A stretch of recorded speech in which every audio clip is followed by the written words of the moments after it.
మా వల్ల కారణం అని జనసేన చెప్పినా తప్పే.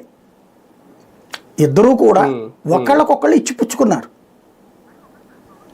కానీ ఒకటి సార్, పవన్ కళ్యాణ్ గారి ప్రసంగం మొత్తం గమనిస్తే మొన్న మాట్లాడిన దాంట్లో ఇంతకు ముందులాగా ఎక్కడ ఎక్కువగా బాబు గారిని పొగడలేదు, ఎక్కువగా లోకేష్ గారి ప్రస్తావన రాలేదు. ఎక్కువగా ఏంటి నేను విన్న దాంట్లో అయితే ఎక్కడ రాలేదు. మరి కొన్ని పత్రికలు రాసినాయి అంతే.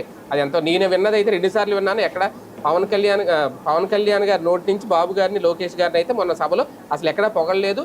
కనీసం మరో 10 ఏళ్ళు 15 ఏళ్ళు బాబు గారే సీఎంగా ఉండాలి అనే మాట కూడా ఆయన నుంచి రాలేదు. కాకపోతే సహకరించండి, ఇది ఇలాగే కొనసాగాలి, మరో 10 ఏళ్ళు నాగబాబు గారు అన్నారు, మరో 10 ఏళ్ళు ఇక జగన్ అనేవాడు ఇంకా రాడు, రాజకీయాల్లో ఉండడు, కొనసాగలేడు అని ఆ మాట అన్నారు తప్ప వీళ్ళ గురించి మాట్లాడలేదు. ఏమన్నా మార్పు స్టాండ్ ఏమన్నా తీసుకుంటుందా పవన్ కళ్యాణ్? మిగతా సభలన్నీ కూడా ప్రభుత్వ సభలు, ఉమ్మడి సభలు కాబట్టి అక్కడ మాట్లాడుకుంటారు పొగడుతులు.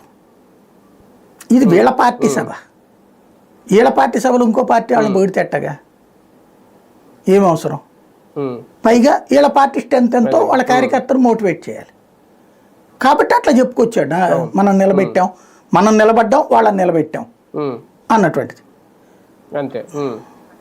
అంటే మనం కలిస్తే ఏదైనా చేయగలం అనే ఒక అంతే కదా. మనం కలిసి ఉండాల్సిందే, సాధించగలం.